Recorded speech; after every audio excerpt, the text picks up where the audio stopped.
Halo Sinegrip, balik lagi sama gue Rashid Hari. Yang kali ini bakal review film science fiction horror. Aduh, ini gue agak ogah-ogahan sebenarnya nge-review ini. Ya, yang gue review adalah 65. Ini film terbarunya si Mamang Adam Sopir. Dan gimana ya jelasinnya? Gini deh.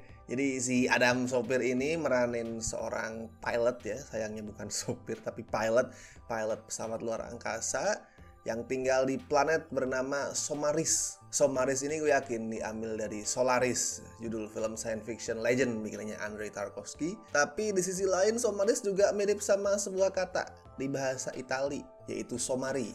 Itu adalah bentuk plural dari somaro, yang artinya lo tahu apa? Bodoh, goblok, tolol. Ya, dan itu juga pas banget buat ngedeskripsiin filmnya. Film si Adam Sopir ini ngerasa dirinya tuh pinter padahal bego. Kebalikan dari videonya Adam Suseno lah kalau bilang. Kalau video-video Adam Suseno tuh dari luar katanya iya anjir nih bego banget, tapi ternyata adalah sebuah komedi yang cerdas, yang menghibur, yang fun buat ditonton. Jauh lebih fun daripada film ini. Lo udah pernah tau lah alurnya gimana ya. Adam Sopir nih meranin Mills, pilot pesawat dari planet Somaris tadi yang terpaksa gabung ke sebuah misi ekspedisi luar angkasa selama 2 tahun demi dapat duit buat ngobatin penyakit anaknya. Dan lo nggak akan tahu ekspedisinya apa karena tiba-tiba Mills udah OTW balik ke planetnya, alias nggak penting itu misi, sama kayak filmnya juga nggak penting. Pokoknya di tengah jalan pesawat dia tuh kena serpian asteroid, terus terdampar di planet asing. Semua penumpangnya mati kecuali si Mills sama bocah bernama Koa. Ternyata planet tempat mereka terdampar itu adalah bumi 65 juta tahun lalu di era dinosaurus. Lalu Mills dan Koa berusaha nyari jalan keluar dari bumi, tapi of course gak gampang karena mereka harus ngadepin banyak dinosaurus buas. Oke, banyak banget pertanyaan yang muncul di kepala gue pas nonton film ini. Pertama, 65 ini kan ditulis sama 2 orang ya, Scott Beck dan Brian Woods. Itu mereka adalah scriptwriter dari A Quiet Place, dan di 65 ini mereka nulis sekaligus ngedirect. Kok bisa nih 2 orang yang nulis skrip se-efektif A Quiet Place itu bikin film sengaco 65? Ngaco karena ini film nggak tahu bentuknya apa, nggak tahu mau kemana gitu. Film dinosaurus kan secara garis besar ada 2 bentuk ya. Yang pertama kayak Jurassic Park, itu ada elemen thrillernya, ada elemen horornya, tapi yang paling diutamain adalah soal discovery, sense of wonder yang muncul. Ya kecuali Jurassic Park 3 ya, itu fokusnya lebih straight horror. Tapi di film-film yang lain itu cenderung ke arah yaitu tadi penemuan sense of wonder yang wow. Terus ada yang kedua, itu film-film kayak Carnosaur atau kayak Jurassic Park 3 itu tadi, yang lebih ke horor, udah titik. Ngebikin dinosaurus sebagai mesin pembunuh, bukan sesuatu untuk dianggap wah megah sekali, luar biasa sekali, enggak. Pure mesin pembunuh. Dan 65 ini ambisius banget loh.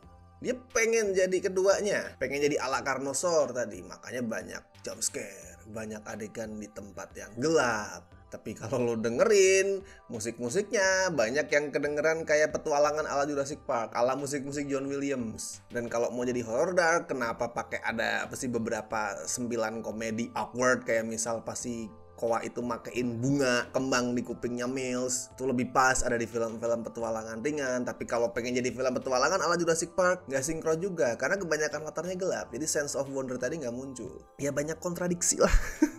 Waduh pusing gue. Film ini banyak kontradiksi, kayak remaja broken home yang nggak tahu jati dirinya tuh apa, krisis identitas, terus wah sudah semaunya sendiri. Dan gue juga mempertanyakan keputusan naskahnya nih, apa perlunya bikin si protagonis itu berasal dari luar bumi? Naskahnya nggak bisa ngejawab itu. Satu-satunya alasan kenapa naskahnya bikin si protagonis dari planet lain adalah biar bisa bikin mereka berdua itu terdampar di bumi, terus menghadapi peristiwa jatuhnya asteroid yang dulu itu memusnahkan dinosaurus. Ya, tuh gue spoiler, fuck it, peduli amat. Soalnya penulisnya tuh kayak mikirin loh, lihat skrip gue tuh cerdas banget loh, bisa masukin peristiwa bersejarah nyata di dalamnya. Keren kan? No man, it's stupid. Coba gini, apa ada bedanya misal kondisinya tuh dibalik? Misal Mills adalah orang bumi yang terdampar di planet lain gitu. Gak ada bedanya kecuali tadi dengan bikin Mills jadi penghuni planet lain yang terdampar di bumi, dia jadi harus berhadapan sama asteroid tadi 65 juta tahun lalu. Ini film dibikin pure cuman karena penulisnya kepikiran, wah seru juga nih kalau ada manusia itu eksis pada saat dinosaurus punah gara-gara asteroid. titik, terus nggak tahu cara ngembanginnya gimana. Apalagi naskahnya tuh juga nggak berhasil membangun dunia yang meyakinkan gitu. Oke, si Adam sopir ini asalnya di planet Somaris ya tadi. Itu planet kayak apa? Bukan cuma bentuknya, tapi struktur sosialnya kayak apa, kulturnya kayak gimana. Gue biasanya nggak akan mempermasalahkan tetek bengek gitu kalau lagi nonton film popcorn, blockbuster yang ringan tuh biasanya gue nggak masalahin. Gue hanya akan mempermasalahkan di saat filmnya itu mancing masalah. Ya kayak di sini nih. 65 kan ngebikin Mel sama Koa itu nggak bisa berkomunikasi dengan lancar karena bahasa mereka beda. Kan otomatis gue jadi bertanya-tanya, oke mereka bisa beda tuh karena apa? Di sini disiratkan kalau oke mereka berasal dari lokasi yang beda. Nah itu gimana?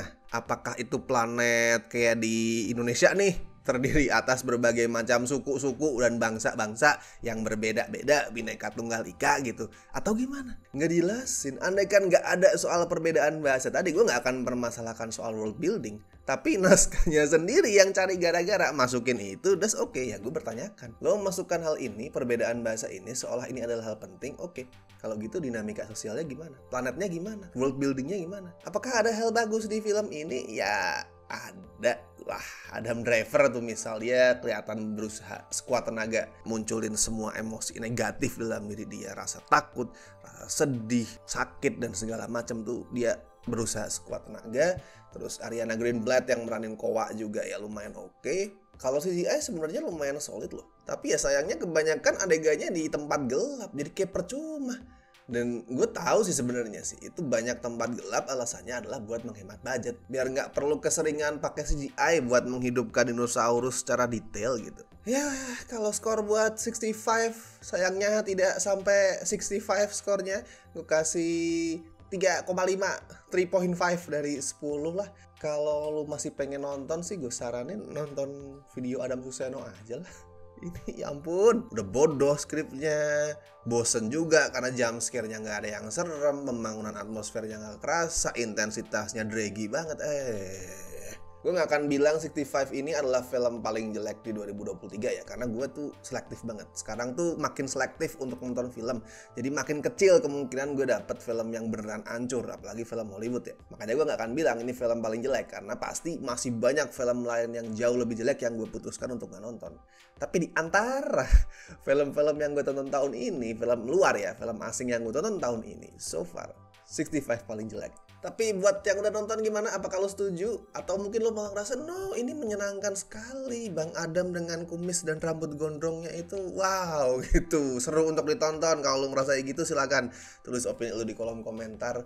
Dan seperti biasa gue ingetin, jangan lupa like video ini, subscribe Cinecrip, dan kalau misalnya mau ngebantu kami dengan kasih donasi seikhlasnya, as always klik tombol super thank you di bawah. Oke, gue Rashid Hari, sampai ketemu di video-video berikutnya.